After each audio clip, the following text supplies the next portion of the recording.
Did you know you can sell an investment property anywhere in the US and reinvest that profit into a short term rental without paying any capital gains tax? That's right. You can legally defer those taxes and use 100% of your equity to buy your next property. It's called a 1031 exchange. And today I'm breaking down exactly how it works, the timelines you need to know, how investors are using it to buy short term rentals here in the Black Hills of South Dakota, and why having access to off market deals like we have that makes all the difference. Let's dive right in. All right, so first up, we're going to talk about what a 1031 exchange actually is. Okay, so a 1031 exchange, named after Section 1031 of the IRS code, lets you sell an investment property, reinvest the proceeds into another like kind property, and defer your capital gains. So instead of selling a rental in, say, Arizona, Texas, or Florida and paying the big tax bill, you roll those profits straight into another investment property and keep all that equity working for you the whole time. Now, keep in mind, you're not avoiding taxes forever, you're just deferring them, which means you get to grow your portfolio faster using money that you would have otherwise gone to the IRS. I don't know about you, but I'd rather spend my own money than trust the government to spend it for me. All right.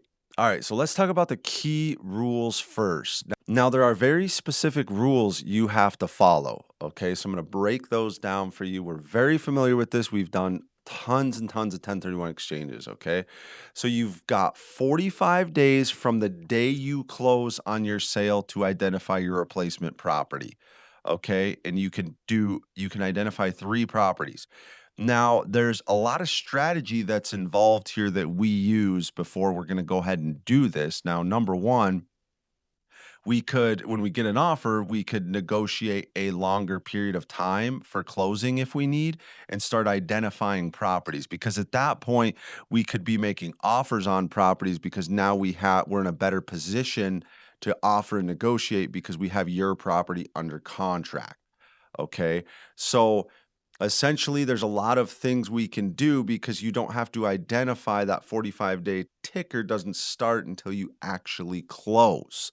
So there's a lot of strategy we can do. So keep that in mind. But once you identify those three properties in your 45 days, you've got 180 days after that to close the property. Okay. So we have some time to figure this out, but the key is that 45 days to identify is critical. And that's what I also love about off market properties or new construction, because we could identify those types of properties, try to go for something different if you prefer, and then we still have those other opportunities of backup. So, once again, a lot of strategy to be used here, and we have done this many, many times. So we'll definitely want to discuss all that and make sure that we give you the perfect scenario that works for you. Now, something else that a lot of people think they're going to close a property and they're just going to 1031 into something else, but what you don't realize is that you actually have to establish that up front and send that into a qualified intermediary or QI. But really, that's an attorney. Usually, you just transfer it to a specific 1031 exchange attorney. We know a lot of these. I also know the best price one as well, which is not in this state. But anyway, you can't touch the proceeds yourself. They have to go into a trust account to hold all the money. Okay. And if you want to defer all capital gains, the new property must be equal or greater value than the one you sold. So always remember that. If you're selling $1 million property, you must buy another $1 million property. And there's a lot of ways to get creative here. If you need a little capital out of there, there's a lot of ways that we can discuss to make this happen. Yeah, lots of strategy. Like I said, this is the big leagues here, guys. So, but we deal with this every day, so there's a lot of strategy to take care of this. Okay. So let's talk about how investors use it for STRs. Okay. So this is where it gets really interesting. Investors all over the country are selling long term rentals, commercial properties, older investment homes, and using a 1031 exchange to roll these profits into short term rentals here in the Black Hills. Because this market checks every single box. You have to think about this. We have year round tourism, from the Sturgis Rally to the Deadwood casinos to hiking, snowmobiling, national parks, ski resorts, ATV riding, the best ATV riding in the Black Hills, guys. I have lots of videos on this stuff if you're interested in any of that. Um, that means solid cash flow and appreciation. So instead of writing a massive check to the IRS, you're reinvesting that money into a property that's earning for you every night, literally. Okay. Also, excellent equity in this market up here. So, lots of things to think about. Now, let's talk about using new construction on a 1031 exchange. Okay. This is called Build to Suite 1031 exchange. This allows you to take part of your investment, put it towards new construction as long as those improvements are completed before the 180-day deadline. Okay, so you got to keep in mind, we always have off market new constructions being built because we don't want to, gather days on market typically for no reason. So we always have, I know all the builders, so we know there's always opportunity in the marketplace for a new construction that's being built. I got some here in Spearfish right now that are being built that are on the market. We have some up in Powderhouse Pass. They're all over the place. We have them in Rapid City. If you're interested out there, we know a lot of builders out there too. So there's a great opportunity. And once again, we can identify these properties that aren't on the market. So if you want something modern, low maintenance, built specifically for short term rental performance, we see a lot of investors using to trade their older property for brand new builds without all that maintenance. They attract higher nightly rates, don't have that ugly maintenance to deal with. And you know what I'm talking about. I own an older home in Scottsdale, and it's like there's always something. Let me just put it that way. It's never ending. Okay. Now we're going to dive in to the common mistakes to avoid. Okay. This is very important. So we have to watch out for mistake number one, which is waiting too long to identify the next property. I told you there's a lot of ways to get strategic about this, but 45 days goes by really fast. A lot of people don't know what they're doing. They reach out to us too late, or hey, I have a week to identify. Like we get that a lot. Now we'll help you. We just did this. This guy had multi millions of dollars. He had 7 days left. We found him 3 off-market properties and we closed them. Okay. So we're able to help you with this. But guys, if we want to strategize, please call us ahead of time. Okay. And then mistake number two is trying to do this without a QI.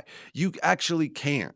If you don't identify a 1031 exchange up front, and you get audited, the government is not going to allow you're going to pay taxes. So make sure you do that up front. Once again, this is where all the strategy and planning comes in ahead of time. Okay. Then mistake number three is starting construction too late on a build to suite exchange. Everything has to be completed before that 180-day mark. Now, guys, always remember, talk with your CPA or attorney who specializes in 1031 exchanges. This is not tax or legal advice. It's here to help you strategize smarter. Okay, that's all I'm trying to do. We're very experienced in this, but please speak with your attorney, your CPA. I am definitely not an attorney, nowhere near. Okay, so guys, now we have to talk about one of the most important parts of this video. Okay, off market opportunities. This is where the money's made, guys. I actually have a long list. I call everybody I know and I ask them if you would sell your house and what you would sell it for. And if that makes sense, we write it down and we have a list of off market opportunities in every city in the area. Also, in Scottsdale, in Phoenix, we have off market opportunities. Also, keep in mind, just like I was saying, we have the new construction opportunities as well. So, one of the biggest challenges in a 1031 exchange is finding the right property in that 45-day window. It is extremely hard. If you're trying to go for properties that are on the market and identify, well, what happens if that sells? It's a problem. So that's where the off market and the new construction makes so much sense, guys. That's where we come in. Our team has access to off market and short term rentals and new construction all over the Black Hills, all over Arizona, everywhere that never even hit the MLS, guys. We sell properties all the time that never even go on the market. So if you're selling a property anywhere in the US, Okay. We can help you reinvest it tax deferred and step straight into a high performing STR or build project. Or if you have a property that you would sell, reach out to me because I want to add it to the list. Okay. Because I have a list and it's very, very important that there's always opportunity out there for you. And once again, we can take one of those 1031 it, or if it's your main property, you can take it out up to 500K tax free anyway, and they're supposed to be raising that. Okay. So, yeah, if you're thinking about doing a 1031 exchange, guys, reach out right away. Start early, plan ahead, have your next property lined up before your sale even closes. And if you want to dive deeper, okay, on some investment opportunities, check out our next video. It's either going to be here, I don't know. Anyway, click it. How the neighborhood can earn you $175,000 a year in rental income. Don't miss this opportunity. Thanks so much for watching. We'll see you in the next one.